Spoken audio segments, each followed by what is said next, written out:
السلام عليكم ورحمة الله وبركاته. ازيكم يا جماعة؟ عاملين ايه؟ يا رب تكونوا بخير. انا النهاردة معاكم هشرح لكم ازاي تظبط مفاتيح التحكم داخل بابجي مع جيم لوب. مع جيم لوب هنظبط مع بعض مفاتيح التحكم. هوريك انا عاملها عندي ازاي تظبط نفس السيتنج، نفس اللي انا عاملها عندي. انا عملتها بعد عناء طويل جدا، وتظبط مفاتيح التحكم في جيم لوب. لو انت بتلعب من محاكي، فجيم لوب طبعا هيبقى من احسن المحاكيات اللي انت تقدر تنزلها. في كذا محاكي موجود على السيطات وموجود على الانترنت، زي كذا محاكي احنا عارفينهم، مش عايز اذكر اسماء، بس جيم لوب احسنهم من حيث الجوده ومن حيث ان هو مش بيقطع، وكمان في الابديت بتاعه بيجيب لك ابديت بسرعه. فجيم لوب يا جماعه كويس جدا لو انت هتلعب بالمحاكي. تعالوا بينا انا اوريكم مفتاح التحكم عندي انا ظابطها ازاي، تمام، واوريكم مفتاح التحكم بتاع الجيم لوب انا عاملها ازاي بالظبط، وكانت بايظه ولما بوظتها قدرت ان انا ارجعها تاني واشغلها تاني زي الاول. ازاي؟ يلا بينا نروح نشوف مفتاح التحكم انا عاملها ازاي. بصوا يا جماعه، اللعبه هتفتح عندكم كده. طبعا اللعبه اهي شغاله كده عادي اهو. تمام. عايزين بقى نظبطها. هنخرج طبعا كده، ندوس F11، ندوس كنترول، هجيب دي كده شويه، ندوس كنترول تاني عشان اوريها لكم اهي. بصوا كده، هتلاقوا الجيم لوب ما عندك فاتح جنبه السايد بار اللي جنبها دي. بص هنا هو اصلا بيقولك ان الديفكت الكنترول اللي هو الحاجه الطبيعيه اهو. اهو الحاجه الطبيعيه ان الدبليو بيمشي، والاي والاس والدي الموف الحركه، الفاير ليفت، دي الحاجات الطبيعيه اللي احنا عارفينها. المسطره بتنط، الالت مش عارف بيعمل ايه، الشيفت بيعمل سبرنت اللي هي السرعه. فالحاجات دي كلها احنا عارفينها. طب انا عايز بقى ارجع زي ما قلت لك مفاتيح التنقل بتاعك تظبط ازاي. طيب نظبط مفاتيح التنقل ازاي بقى؟ هنخش على هنا كده، بص دي باك، في جنبها هنا ايه؟ كي مابينج. كي مابينج. كي مابينج دي هي دي اللي هدوس عليها كده. هدوس كنترول الاول اهو كي مابينج، دوست عليها. بص اللي بيحصل، بص اللي حصل. ده جيم لوب بقى. دي الحاجات بتاعت الحركه بتاعت الجيم لوب. اكيد هتلاقي عندك الحاجات دي اهي اللي في الجنب دي بتاعت الريزولوشن اهي، وهتلاقي دي الحاجات دي. الريزولوشن انا مثلا عندي عامله 2K مثلا. انت عندك هشوف على حسب انت بتستخدمه ايه، فبتعمله الريزولوشن بتاعك انت. تمام، بتعمل الريزولوشن اللي هو بتاعك انت بس. وتاكد ان انت معلم على الثلاث حاجات دول اللي هم دول. تاكد ان انت معلم عليهم ومعلم على الحاجتين دول برضو. وانزل بقى تحت خالص، بص هنا كده اهو كده. بص هنا في كلمه ريسيت، في كلمه سيف. طيب انا بقى عايز اعمل ايه؟ عايز ارجع كل حاجه زي ما هي. طبعا كله قال دلوقتي هندوس على الريسيت. كلمه ريسيت اهي، اقوم دايس عليها. اول لما ادوس على الريسيت هيرجع كل حاجه زي ما هي. لو انت كنت لاعب في حاجه، لو انت كنت مبوظ اي حاجه في السيتنج، اول لما تدوس على ريسيت هيرجع كل حاجه اهو. اعمل ريسيت اهو كده، كل حاجه رجعت زي ما هي تاني. تمام، اقوم دايس سيف اهو. دوست سيف واللعبه اهي اهو،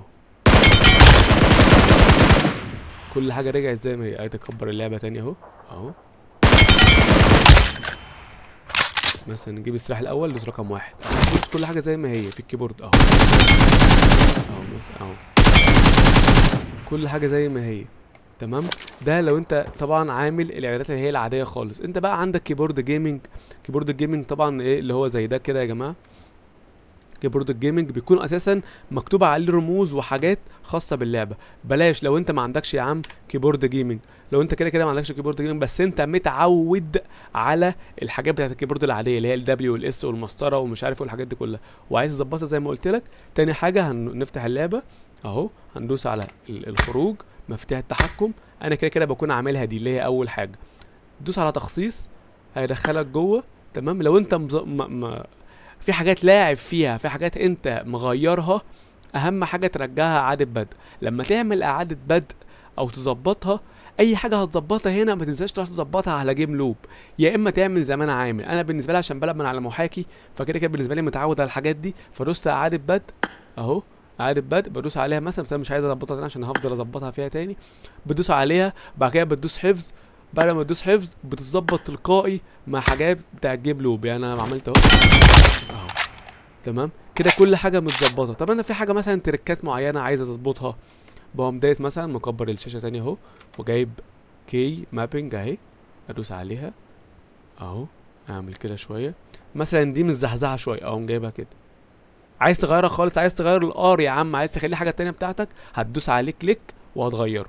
هتدوس مثلا على ده كليك وتغيره. عايز تمسح حاجات مثلا حاسس ان فيه هيصه وفي حاجات كتير، هتدوس على الحاجه اللي انت عايز تمسحها زي كده وتدوس على المسح. بس انا مش هغير فيها دلوقتي. انا مثلا هعمل كده اهو، هظبط الحاجات بتاعتي اهو، اظبط ديت كده اهو، اعمل تاب مثلا كده. الحاجات دي كده انت بتظبط بقى، تعمل ده كده شويه اهو مثلا عشان يقلب معايا بسرعه كده. الحاجات دي انت بتظبطها، فاهم قصدي؟ فانت بتظبط الحاجات، واهم حاجه بعد ما تظبط اي حاجه وتمسح اي حاجه تنساش تدوس على دي سيف. اي حاجه انت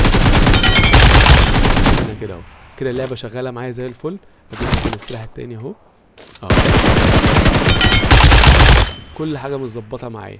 انا بالنسبه لي ما بحبش الهري الكتير، ما بحبش الناس اللي تقعد تقول لك انا ممكن امسح ومش عارف ايه. طب انا ليه العب في حاجه اصلا انا متعود عليها؟ يعني هو غالبا كلنا متعودين على الدبليو والاس والمسطره والحاجات دي كلها. انا ليه العب في حاجه انا متعود عليها؟ فانت بلاش تلعب في حاجه انت اصلا متعود عليها وعايز تجرب حاجه جديده، ماشي مفيش مشكله. انما انت عايز بقى الحاجه العاديه بتاعتنا كلها بتاعت اي لعبه، خش هنا سيب كل حاجه زي ما هي، ريسيت سيف، ظبط كل حاجه، هتلاقي كل لعبه معاك زي الفل، كل حاجه معاك شغاله. كده احنا خلصنا.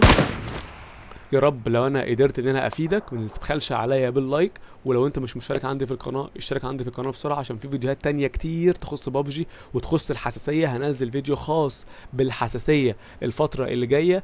فيديو دوت هيبقى خاص بالحساسيه وتظبيط الحساسيه، عشان انا برضو قعدت فتره عشان اظبط اسمه ده السكوب كده بالسرعه دي كلها.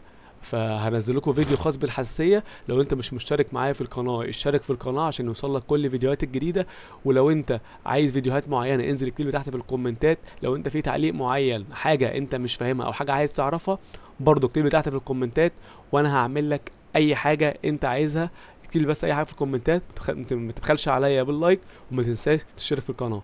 انا الجاكور، سلام.